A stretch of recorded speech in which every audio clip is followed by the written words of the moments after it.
கிருஷ்ண ஜெயந்தி ஏன் கொண்டாடுகிறோம், எதற்காக கொண்டாடுகிறோம் என்பது பற்றி நமது கடையர் டிவியில் பொதுமக்களின் பார்வைக்காக கிருஷ்ண ஜெயந்தி என்பது ஹிந்து சமயத்தில் கிருஷ்ணருடைய பிறந்த நாளை கொண்டாடும் விதமாக ஒரு முக்கிய பண்டிகையாக இருந்து வருகிறது.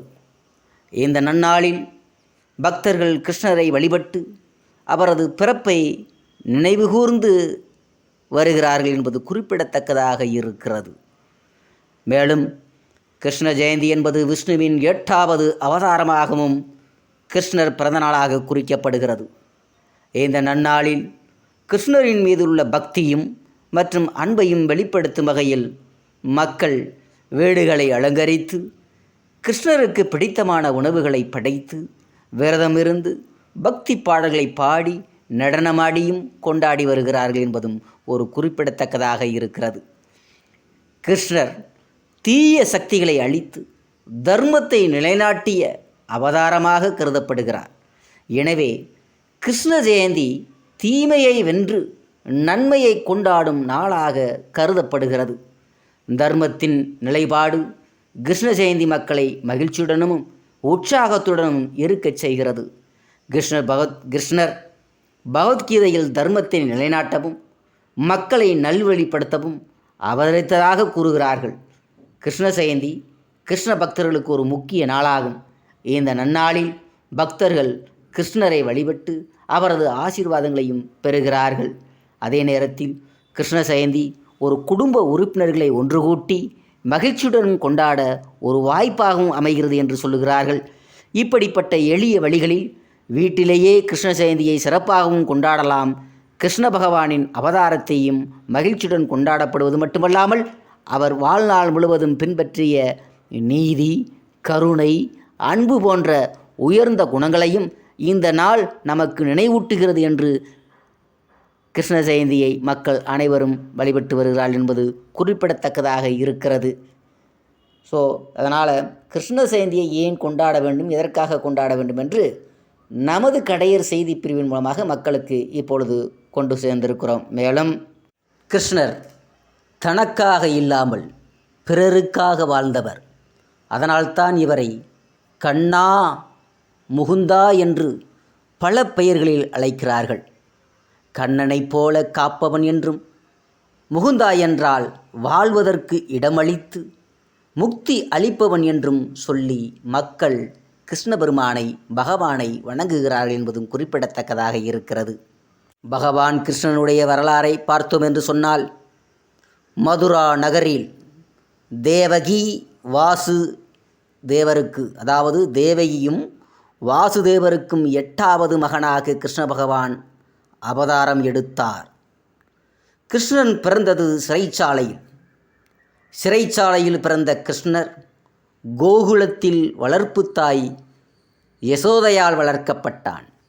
தனது தாய் மாமன் கம்சனை கொன்று துவாரகையில் அரசாட்சி செய்தார். பாரத போரில் பாண்டவர்களுக்கு உறுதுணையாக இருந்தது. போர்க்களத்தில் அர்ஜுனனுக்கு தேரோட்டியாக வந்தவரும் கண்ணன்தான். தேரோட்டியாக வந்த கண்ணன்தான் பார்த்த சாரதி என்று அழைக்கப்படுகிறார். தேரோட்டியாக வந்த கண்ணன் அர்ஜுனனுக்கு உபதேசித்து அறிவுரைகளையும் வழங்கியதாக கூறப்படுகிறது. ஹிந்து மக்களின் புனித நூலான பகவத்கீதையில் அங்கே சொல்லப்படுகிறது என்பதும் குறிப்பிடத்தக்கதாக இருக்கிறது. தன்னுடைய கடைசி காலத்தில் வேடன் ஒருவன் எய்த அம்புகளால் காலில் தைக்க பூலோகத்தில் கண்ணன் அவதாரத்தை முடித்து மீண்டும் வைகுண்டம் சென்றார் என்று கூறப்படுவதாக புராண செய்திகள் கூறுகிறது. கண்ணா, முகுந்தா, கிருஷ்ணர் தனக்காக இல்லாமல் பிறருக்காக வாழ்ந்தவர். அதனால்தான் இவரை கண்ணா, முகுந்தா என்று பல பெயர்களில் அழைக்கிறோம். கண்ணனைப் போல காப்பவன் என்றும், முகுந்தா என்றால் வாழ்வதற்கு இடமளித்து முக்தி அளிப்பவன் என்றும் நம்புகிறார்கள். கிருஷ்ண ஜெயந்தி தினத்தில் பகவான் கிருஷ்ணர் நம் வீட்டிற்கு வந்து அருள்வாளிப்பதே கோகுல லட்சுமியின் முக்கிய அம்சமாக பார்க்கப்படுகிறது. இந்த கிருஷ்ண ஜெயந்தி என்பது அதனால தான் கிருஷ்ண ஜெயந்தி அன்று வீட்டை கழுவி சுத்தம் செய்து அரிசி மாவால் கோலமிட்டு மாவிலை தோரணங்களால் அலங்கரிக்கிறோம். வாசலில் தொடங்கி பூஜை அறை வரை குழந்தையின் கால் தடங்களை அரிசி மாவால் பதிக்கிறோம். ஆளிலை கிருஷ்ணன் தனது பிஞ்சு பாதங்களை அடிமேல் அடி வைத்து வீட்டுக்குள் தத்தி தத்தி நடந்து வருவதாக ஐதீகமாக புராணங்கள் சொல்லி வருகிறது. பிருந்தாவனத்தில் ஒவ்வொரு வீட்டிலும் கிருஷ்ணர் ஆடி பாடினார். இந்த காட்சியை சிவபெருமானே தரிசித்ததாக புராண வரலாறுகளும் சொல்லப்படுகிறது. வீட்டின் நுழைவாயில் குழந்தை நடந்து வந்தது போன்று பாத சுவட்டினை மாவால் பதிய செய்து கிருஷ்ணர் சிலைக்கு பூக்களால் அலங்காரம் செய்து அதில் துளசி இருந்தால் இன்னும் கூடுதல் சிறப்பாக இருக்கும் என்று சொல்லுகிறார்கள். பிறகு கிருஷ்ணருக்கு பிடித்த தயிர், வெண்ணெய், அவள் கண்டிப்பாக வைக்க வேண்டும் என்று சொல்லுகிறார்கள். சீடை, முறுக்கு, லட்டு போன்ற இனிப்பு உணவுகளையும் வகைக்க வேண்டும். முடிந்த அளவுக்கு பூஜை மாலை 6 மணியிலிருந்து 7 மணிக்குள் செய்தால் மிகவும் சிறப்பாக இருக்கும் என்று வரலாறுகள் ரீதியாக நமக்கு சொல்லப்படுகிறது. நீ எனக்கு இலையை கொடு அல்லது பூவை கொடு, இல்லை ஒரு பழத்தை கொடு, அதுவும் இல்லை என்றால் கொஞ்சம் தண்ணீர் கொடு, எதை கொடுத்தாலும் பக்தியோடு கொடு. சுத்தமான மனம் உள்ளவன் பக்தியோடு கொடுப்பதை நான் சாப்பிடுவேன் என்றார் கீதையில் கண்ணன்.